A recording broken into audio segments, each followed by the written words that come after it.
Hi all, யாருமே சொல்லாத ஒரு இன்ஃபர்மேஷன் உங்களுக்கு சொல்லட்டா? அண்ட் நாம் saree ட்ரேப் பண்ணும்போதோ இல்லை saree வியர் பண்ணும்போதே நாம் என்ன நினைப்போம்?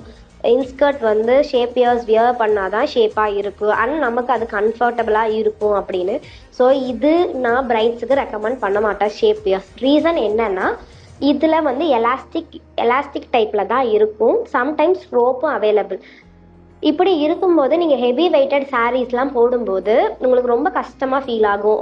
எப்படி சொல்கிறதுனா, saree வந்து கீழே இறங்கிட்டே வர மாதிரி யூ ஃபீல்.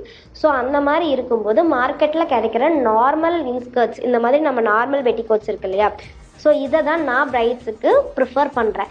சம்வாட் பிரைட் மெட்ஸாக இருக்காங்க, ஷேப் இயர்ஸ் வியர் பண்ணுறாங்கன்னா நான் எதுவும் சொல்ல மாட்டேன்.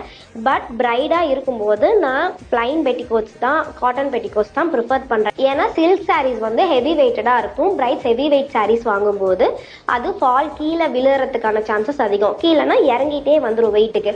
பட் நீங்கள் காட்டன் இன்ஸ்கர்ட்ஸ் ப்ரிஃபர் பண்ணிங்கன்னா இந்த இஷ்யூஸ் வராது. Thank you for watching the video.